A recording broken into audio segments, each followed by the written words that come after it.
세간에 떠돌아다니는 여러 가지 속설, 이렇게 하면 키가 큰다, 이렇게 하면 키가 안 큰다, 아니다, 이게 맞다, 정말 이렇게 많이들 싸웁니다. 몇 가지 이야기를 해보도록 하겠습니다. 어린 아이의 살은 다 키로 크게 된다라는 말이 있는데, 많이 먹이는 것이 정말로 키로 갈지 어느 정도 상관관계가 있는지 좀 말씀해 주세요. 이 문제 때문에 엄마하고 할머니가 정말 엄청 싸웁니다. 할머니는 에이구 우리 애기 많이 먹어야 잘 큰다, 먹어 이렇게 얘기하고, 또 엄마들은 그렇게 많이 먹으면 아이 살쪄요. 옛날에는 할머니 이야기가 맞았습니다. 그 아이, 그러니까 엄마겠죠. 엄마를 키우던 세대에는 잘 먹이는 게 더 컸죠. 하지만 요즘에는 더 먹이는 게 오히려 키를 키우는데 꼭 도움이 된다, 이렇게 얘기하기는 어려운 상황이 되었습니다. 오히려 얼마나 많이 먹이느냐 보다는 무엇을 먹이느냐, 맞는 음식이 무엇이냐, 이 부분을 챙겨주는 것이 더 중요한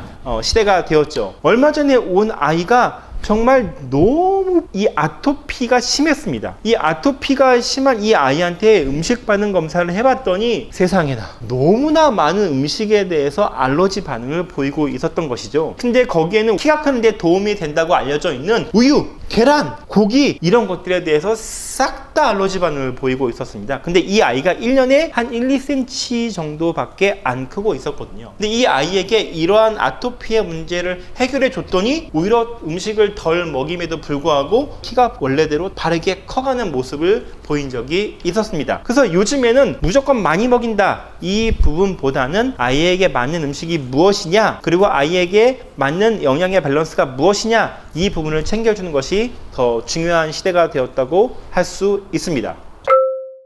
저희 때는 이제 학급에서 우유가 나왔었던 세대거든요. 요즘 나오는지 모르는데, 근데 이 우유가 정말로 키를 크게 해주는 건지 궁금해요. 병원에 방문하는 모든 부모님들의 아이에게 우유를 안 먹이는 부모님은 거의 없을 정도로 우유는 꼭 챙겨주고 있습니다. 우유가 키가 크는데 도움을 준다, 이건 우리가 경험적으로 많이 알고 있죠. 근데 최근에 나온 이야기가 무엇이냐면, 이 우유를 너무 많이 먹었을 때 생기는 문제에 대한 이야기도 또 동시에 나오고 있습니다. 이 우유가 키가 크는 데 있어서 영양학적으로는 도움이 되는 것이 많지만, 우유가 가지고 있는 단백질의 형태, 인간이 갖고 있는 면역계와 잘 싸우는 것으로 되어 있죠. 자, 이 우유에 대한 알러지 반응을 보이는 아이들이 정말 너무 많은 것으로 되어 있습니다. 일반적으로는 한 400cc에서 500cc 정도 요 언저리의 우유를 섭취하는 것은 전반적으로 도움이 된다, 이렇게 보고 있고요. 그 이상으로 올라갔을 때는 더 크는데 도움이 되는지 잘 모르겠다, 아이가 비염이나 아토피 이와 관련된 여러 가지 면역 질환을 겪고 있다면 우유는 아이에게 맞는지 한번 검사를 해보고 먹이자, 이렇게 이야기하는 것이 좋을 것 같습니다. 성장기에 칼슘 보충제를 좀 챙겨주는 부모님들이 있는 걸로 알고 있거든요. 이게 칼슘 보충제가 이제 뼈 때문에 해주는 것 같은데, 이거를 챙겨주는 게 많이 도움이 되나요? 뼈가 성장하는 데 있어서 칼슘이 중요하다는 부분은 상식이 되어버렸죠. 칼슘을 주는 것이 키가 크는데 도움을 주지 않을까? 그리고 한국인의 영양조사를 해보면 항상 부족하다고 나오는 것이 칼슘입니다. 근데 오히려 또 이상하게 칼슘을 줬을 때 아이들이 더 큰다, 이런 연구 결과가 또 별로 없습니다. 그래서 이 칼슘이라고 하는 것을 일부러 따로 챙겨 먹여야 되느냐, 이 부분에 대해서는 아직 그 유효성이 명확하게 입증되어 있지는 않고요. 오히려 아이의 영양의 균형의 관점에서 칼슘을 공급해 주는 것이 더 맞는 것이 아닌가, 이렇게 이야기하고 있습니다. 요즘 친구들이 잠을 잘 못 자잖아요. 잠을 적게 자면은 실질적으로 키가 덜 크나요?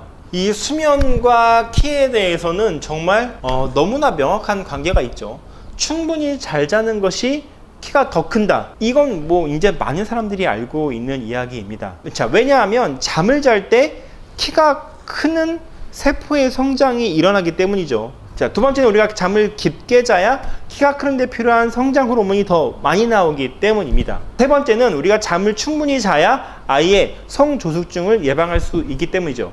이 세 가지 관점에서 충분한 잠은 아이의 키가 크는데 더 도움을 준다, 이렇게 명확하게 이야기할 수 있습니다. 계속 더 많이 자면 우리가 더 많이 큰 건가요? 이 부분에 대해서는 그렇지 않다라고 이야기할 수 있습니다. 현실적으로 아이들은 8시간에서 9시간 정도 잤을 때 가장 좋은 수면 시간을 가졌다라고 우리가 이야기할 수가 있는데요. 한국 아이들이 8시간이나 9시간 자는 경우 실질적으로 많지가 않습니다. 우리가 일반적으로 잘 잤을 때 한 7시간에서 한 8시간, 잠이 더 부족한 아이들은 6시간까지 자기도 하는데요. 이때 중요한 것은 무엇이냐면 아이가 깊게 자는 것이라고 할 수 있습니다. 또 하나는 너무 늦게 자지 않는 것. 아무리 늦게 잔다고 하더라도 11시 이전에는 잠으로 들어갈 수 있도록 도와주는 것. 이 부분이 중요하다고 할 수 있는 것이죠.